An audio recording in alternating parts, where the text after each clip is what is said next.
ይህ ቪዲዮ ቫይራል ይውጣ አላቅም። ሰላም አለይኩም ወራህመቱላሂ ወበረካቱ።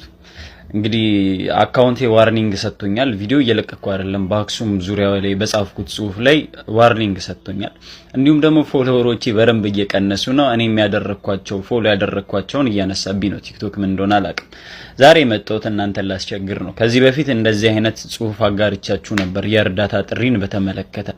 ይሄ የምትመለከቱት ወንድማችን ይሄ የኔው ቅርብ ቤተሰብ ነው።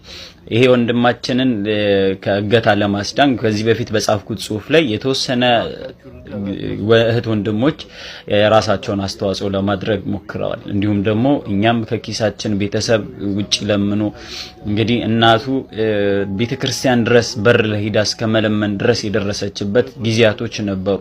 አልহামዱሊላህ ሁሉ ጊዜ አልፎ ግን ከዛ በኋላ የሚጠይቀውን ገንዘብ ማሟላት ባለመቻሉ በ3 አመት በላይ እዛ ሊቢያ ላይ ቆይቷል። እንግዲህ ይሄ ወንድማችን እዚህ ጽሁፍ ላይ እንዳጋራዋችሁ በሳውዲ 9 አመት እስር ቤት ካሳለፈ በኋላ ወደ ሀገሩ ሲመለስ አባቱ ሙቶ ወንድሞቹ የጤና እክል ገጥሟቸው በመሳሰሉት ምስቅልቅል ህይወት ውስጥ ተመልሶ ሲመለስ ያ አላስችል ብሎት ወደ ሊቢያ መንገዱን አድርጓል።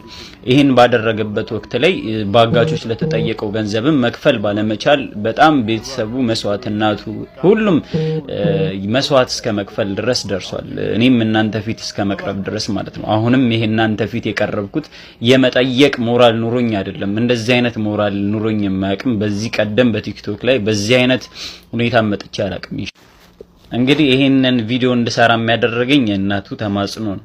እንግዲህ 2 ልጆቿ በህመም ላይ ባሉበት ባለቤቷን ባጣችበት እንዲሁም ደግሞ አንድ ልጇ 9 አመት እስር ቤት አሳልፎ አሁን እጄ ላይ ገባ ስትል ተመልሶ አሁንም በሊቢያ ስቃይ ውስጥ መገኘቱ ለእናቱ ትልቅ ጭንቀት ነውና ቢያንስ ይሄን ቪዲዮ መስራት እችላለሁ፣ በዚህ ማገዝ እችላለሁ የሚል ነገር ስለተሰማኝ ነው ወደ እናንተ ጋር የመጣሁት እንጂ ፍለፊት ቀርቦ የመጠየቅ አብሶ በሊቢያ ጉዳይ ላይ ወደ እናንተ መጥቶ የመጠየቅ ሞራል የለኝም። እንደዚሁም ሌሎች ወንድሞችንም ማስቸገር አልፈልግም ነበር። በዚህ ዙሪያ ላይ አላማከርኳቸውም። ያማከርኳቸው እንደ ወንድም ሁሱ አይነቶችም አብሽር ብለውኛል ከጠበቅኩት በላይ። አላህ ጀዛችሁን ይክፈላችሁ። እንደ እህት ዛሃራ አይነቶቹ አብሽር ብለውኛል። ኢንሻአላህ እናንተም ያቅማችሁን አድርጋችሁ ያስገባችሁበትን ደረሰኝ ከቻላችሁ በውስጥ ላኩልኝ፣ ካልቻላችሁም ችግር የለውም። በዱዓችሁ በአቅማችሁም በመርዳትም አግዙን። ኢንሻአላህ አላህ ከእንደዚህ አይነት ነገራቶች አላህ ይጠብቃችሁ።